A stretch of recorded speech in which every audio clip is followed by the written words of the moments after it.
Mes frères bien-aimés, n'est-ce pas que nous sommes heureux durant l'octave de la Nativité de vivre essentiellement avec Jean-Baptiste? Vous savez, cet être tout à fait sublime, dont vous voyez là d'ailleurs la statue, ici vous le voyez, il est représenté d'ailleurs en train de baptiser dans les eaux du Jourdain.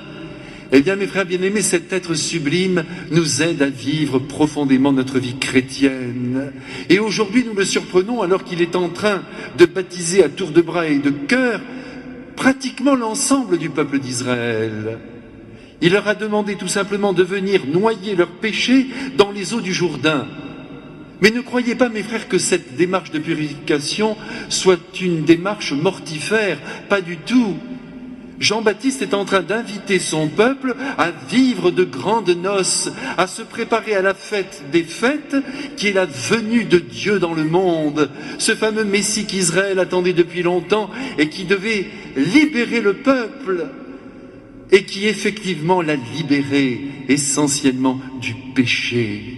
Mes frères, nous aussi, lorsque notre Seigneur Jésus-Christ nous demande de nous purifier, même, voyez, dans le bain de la confession, ne prenez pas cela négativement. Ne croyez pas qu'il s'agit là de baisser la tête, de se reconnaître pécheur. Bien sûr que nous sommes pécheurs, nous sommes tous soumis à notre pauvre condition humaine, qui malheureusement ne nous empêche pas d'être faibles.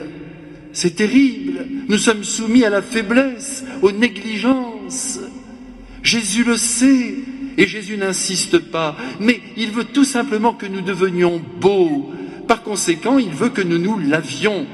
Et lorsque nous sommes invités à des noces, eh bien nous nous lavons, nous mettons une belle chemise, un beau costume, nous sommes prêts pour vivre le mariage qui nous attend.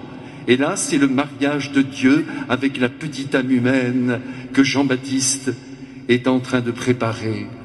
Mes frères bien-aimés, ayons toujours ce regard extrêmement positif à l'égard de notre Seigneur qui nous veut, je le redis, très beau devant lui et devant les hommes. Aujourd'hui, Jean-Baptiste se trouve donc dans le Jourdain quand tout à coup surgit devant lui son cousin Jésus. Il le voit et là, il oublie tout. Il oublie qu'il est uni à lui par les liens du sang. Il ne regarde que l'essentiel qu'il veut transmettre à la Sainte Église et il nous le montre comme l'agneau de Dieu qui enlève le péché du monde. Et là, mes frères bien-aimés, nous découvrons la mission essentielle de Jésus. Sa mission consiste à être une victime. Sa vocation est victimale. Notre Seigneur, comme un bouc émissaire, se charge du péché des hommes pour en dégager toute l'humanité. Et par conséquent, vous et moi. C'est très grand ce qu'a fait le Christ. Vous savez qu'à l'origine de l'humanité, les premiers hommes se sont séparés de Dieu. Il y eut alors une véritable coupure entre l'esprit de l'homme et Dieu son Père. C'est ainsi. Et personne ne pouvait réparer l'offense qui avait été faite à Dieu. L'homme a voulu marcher tout seul, en se passant de son Père. Et pendant des siècles, il a erré à la recherche du vrai Dieu. Et puis maintenant, Dieu reprend les choses en main, puisque l'homme, je le redis, était incapable de remonter vers Dieu et de recréer cette alliance d'amour désirée depuis l'aube de l'humanité. Si bien qu'il faut que Dieu envoie son Fils, la deuxième personne de la Très Sainte Trinité, il l'a revêt d'une humanité. Et c'est cette humanité unie à la divinité qui va retrouver toute sa dignité.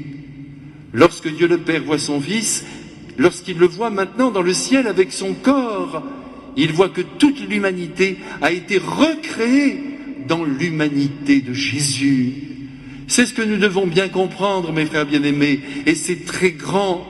Jésus nous a sauvés en prenant notre humanité, en l'assumant. Et c'est de l'intérieur de son humanité qu'il a recréé notre propre humanité. Et Jean-Baptiste nous dit qu'il eut alors la certitude, en voyant notre Seigneur dans les eaux du Jourdain, il eut la certitude qu'il était bien le Fils de Dieu. Pourquoi? Parce qu'il vit au-dessus de lui la présence de l'Esprit Saint.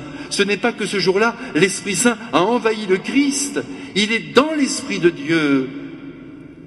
Mais il s'est présenté au-dessus du Christ. Il l'a vu descendre du ciel comme une colombe et demeurer sur lui. Et ce fut le grand signe qui assura le précurseur qu'il était bien en présence du Messie et que c'était cet homme-là qui était Dieu et qui s'apprêtait à communiquer au monde l'Esprit de Dieu. Lui vous baptisera dans l'Esprit Saint. Vous vous rendez compte, mes frères, grâce au Christ, nous avons reçu l'Esprit de Dieu, nous avons été sanctifiés dans les fibres de notre être. Et en même temps, c'est lui qui nous donne l'Esprit de Dieu. Toute la sagesse qui est contenue en Dieu, il l'a faite passer dans le langage humain pour que nous l'entendions et que nous sachions ce que Dieu son Père pense, veut et attend de chacun de nous. Mes frères bien-aimés, aujourd'hui nous remercions Jean-Baptiste de nous avoir montré Jésus. Il est bien l'agneau de Dieu, il est notre sauveur. Vous comprenez pourquoi sa place est tout à fait unique dans l'histoire de l'humanité. Souvent, certains vont jusqu'à dire que Jésus a éclairé de toute sa sagesse tout le monde occidental. Mais c'est très bien tout ça, mais ça ne va pas très loin. Ce n'est qu'un quart de la vérité. Oui, sa sagesse a éclairé l'intelligence humaine, mais en même temps, il a sauvé l'humanité.